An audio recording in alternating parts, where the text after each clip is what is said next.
السلام عليكم ورحمة الله وبركاته. معكم أحمد حسن وفيديو جديد من قناة أهلاوي للأبد. انتهى دور الثمانية النهاردة في أفريقيا. اتلعب 4 مباريات. أول مباراة كانت نيجيريا وأنجولا وانتهت 1-0 لنيجيريا، فوز مستحق. الماتش التاني كان الكونغو الديمقراطية اللي خرجت منتخب مصر قدام غينيا كونكاري وقدرت تكسب غينيا. الكونغو كسبت كينيا 3-1 وبرضه كان ماتش حلو جدا. ماتشين اللي بعد كده كان مالي وكوديفوار.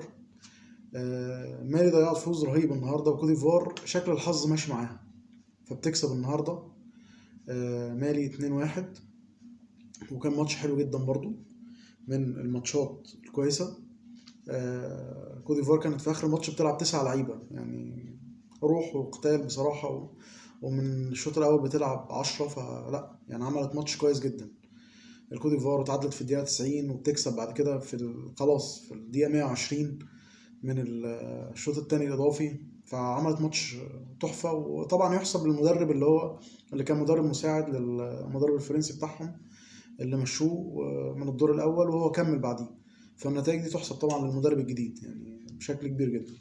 اخر ماتش كان جنوب افريقيا مع الراس الاخضر، وانتهى فوز جنوب افريقيا بضربات الترجيح، وامل ضربات ترجيح شفتها في حياتي. يعني ده بيضيع وده بيضيع، بس طبعا كان النجم ويليامز حارس مرمى سان داونز، حارس مرمى المنتخب الجنوب افريقي، عمل يعني صد 4 ضربات من 5، فما شاء الله عليه بصراحة. يعني شال، يعني هو الفضل ليه في الصعود ده.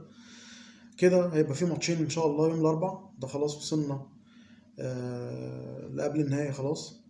بنلعب الساعة 7 ماتش نيجيريا مع جنوب افريقيا، وبعد كده الماتش الأخير كونغو الديمقراطية مع كوديفوار.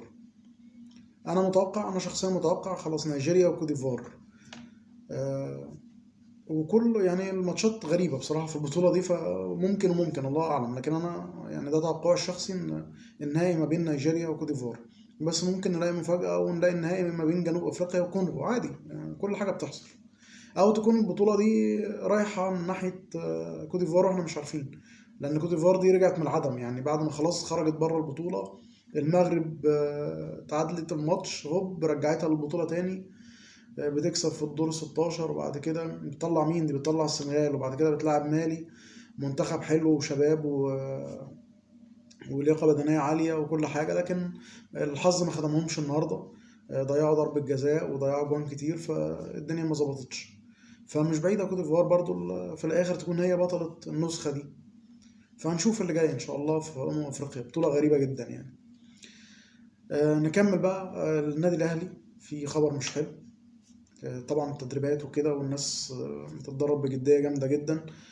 لكن يعني اهدوا شوية، يعني اهدوا على نفسكم عشان الإصابات. يعني وسام بن علي ما كملش أهو كام يوم مع النادي الأهلي، هيغيب الماتش الجاي قدام شباب بلوزداد وكمان الماتش اللي بعده. فليه؟ يعني لأنه عنده إصابة عضلية مش أقل من أسبوعين مثلا، مش أقل من أسبوعين. فمش عايزين بقى إصابات من أولها كده. يعني المفروض وسام بن علي ده يبتدي يلعب، نشوف الدنيا معاه، ياخد ماتشات زي شباب وزي الماتش اللي بعده. لكن يلا الحمد لله، قدر الله ما شاء فعل. ان شاء الله يرجع على طول، ما يتاخرش ويكون اساسي في الفرقه، لان وجوده في جوه السكس ده مهم بصراحه. يعني الاهلي محتاج مهاجم قوي جوه ال 18 لازم. فيا رب، يا رب ان شاء الله يرجع بسرعه ما يتاخرش. اصابه عضليه بتكون رخمه شويه، لكن ان شاء الله باذن الله تكون سهله. فرجاء لعيبه النادي الاهلي تهدى شويه. احنا ما صدقنا قلنا ان النادي الاهلي اكتمل والاصابات معظمها رجع، مفيش الا الشناوي متولي، كوكا رجع وسليم رجع، رضا سليم رجع، فخلاص يعني النادي الاهلي كان مكتمل الصفوف. فيجي خبر كده يضايقنا، بس خير ان شاء الله، الخيره في اللي موجود باذن الله، والاهلي دايما بمن حضر. احنا نلعب الماتش اللي جاي بعد 10 ايام يعني يوم 13، فيا رب ان شاء الله الفوز للنادي الاهلي. الاهلي متصدر المجموعه عنده 5 نقط بس، يانج افريكانز برضه عنده 5 نقط. فان شاء الله يكسب النادي الاهلي الماتش الجاي علشان يبقى عندنا 8 نقط. فيا مسهل، ربنا كريم باذن الله. ده الخبر الوحش النهارده. حاجه تانية برضو، موضوع الزمالك بدأ بدري، يعني بدأته بدري قوي على السوشيال ميديا والكلام ده، وعندنا فريق وهنطحن الاهلي و5-0 الماتش الجاي في الكاس.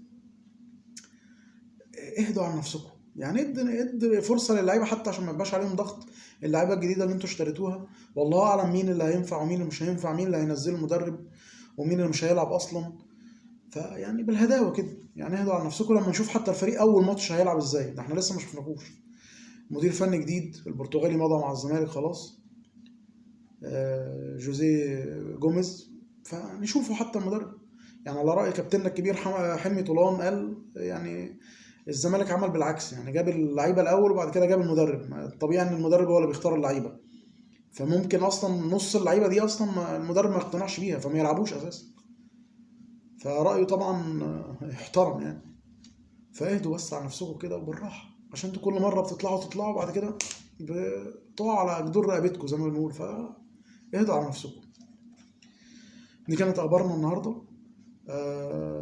اتمنى الفيديو يعجبكم. لو عجبكم الفيديو ما تنسوش تشتركوا في القناه وتفعلوا زر الجرس علشان يوصلكم كل فيديوهاتنا الجديده، وكمان اشتركوا في صفحه الفيسبوك واعملوا لايك وشير. اشوفكم على الف خير. السلام عليكم.